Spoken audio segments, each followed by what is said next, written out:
जिंदगी की राह में कहीं खो गया है इंसान।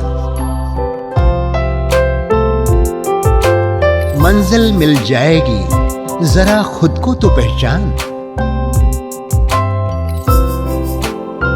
हौसलों को कर बुलंद, पूरे होंगे अरमान। ऊंचे हो विचार, मुश्किलों में हो मुस्कान। राजयोग के राज को जान, जिंदगी बने आसान, जिंदगी बने आसान, जिंदगी बने आसान।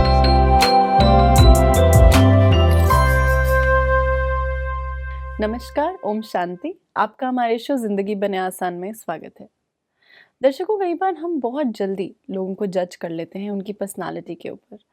हम कहते हैं कि इनकी पर्सनालिटी बहुत अग्रेसिव है, कईयों को कहते हैं अरे ये तो बहुत बोलते हैं, ये बहुत एक्सट्रोवर्ट है। तो आइए इसी पे हम चर्चा करते हैं आज कि पर्सनालिटी आखिर होती क्या है, क्या फैक्टर्स हैं जो पर्सनालिटी को बनाते हैं। उसके लिए हमारे साथ है doctor Girish Patel. A very warm welcome to you sir. ओम शांति। ओम शांति। तो सर, ये पर्सनालिटी है क्या? What is this personality? हम इसको बनाते क्या चीज है जो बनाती है पर्सनालिटी? पर्सनालिटी का हर एक व्यक्ति को अलग अलग मीनिंग हो सकता हाँ है। जी। एक आम व्यक्ति को देखे तो कहेगा क्या पर्सनालिटी है ना। तो उसने कुछ एक्सटर्नल चीज को देखा, या तो हम कहते हैं ना कि ये स्पोर्ट्स पर्सनालिटी है, ये टीवी पर्सनालिटी है, ऐसे। तो that is aspect of it. इसका दूसरा एक मीनिंग साइकोलॉजिकल भी है कि साइकोलॉजी में जब हम पर्सनालिटी कहते हैं तो वो आंतरिक जो आपके वे ऑफ थिंकिंग है, आपकी एटीट्यूड्स है, या तो व्यक्ति है ना एक प्रकार से कार्य करता है। तो वो जो उसके अंदर आ गया वो एक साइकोलॉजिकल एस्पेक्ट है, जिसमें भी बहुत चर्चाएं हुई साइकोलॉजी में। हजारों किताबें लिखी गई है।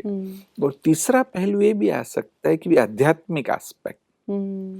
जो आध्यात्मिक पहलू है वह है हमारे संस्कार, कि भी आपके एक संस्कार बन गए और फिर वैसे ही आप काम करते हैं। मनोविज्ञान में उस रीति से उसकी चर्चा की गई।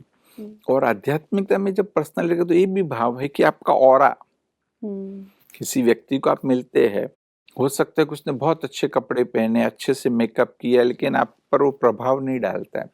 दूसरा व्यक्ति एकदम सिंपल सा है, लेकिन 2-4 मिनट भी बोलते आपको लगता है कि इस व्यक्ति से हमें आधा घंटा बात करनी चाहिए। तो वह है कि उसका ऑरा है, उसने आपको इन्फ्लुएंस किया कहीं। ये 3 पहलुओं में हम पर्सनालिटी को समझ सकते हैं, फिजिकल, साइकोलॉजिकल एंड स्पिरिचुअल। और अगर हम बात करें कि पर्सनालिटी क्या बचपन से ही डेवलप हो जाती है, या फिर कुछ ऐसे फैक्टर्स हैं कि over a period of time जैसे आप ग्रो करते हैं तो कुछ ऐसे फैक्टर्स हैं जो आपको डेवलप करते हैं, या ऐसा कुछ है जो स्पिरिचुअल आप हो जाते हैं? क्योंकि मेरे ख्याल से बचपन में स्पिरिचुअलिटी होना, आई डोंट थिंक सो आवश्यक भी नहीं, मतलब वो ये जो आप बोलते हैं ना, that is a psychological personality. Exactly. उसमें स्पिरिचुअल एस्पेक्ट भी आ सकता है कि भी साइकोलॉजी क्या कहती है कि जैसे बच्चे का जन्म होता है, फिर आसपास का जो एनवायरनमेंट देखता है, भले बच्चा बोल नहीं रहा है लेकिन तो भी उस पर उसका प्रभाव पड़ता है। तो वो जिस प्रकार से उसको परसीव करता है, जो वास्तव में भी जो होता है वो प्रभाव पड़ेगा ही। जैसे कि भी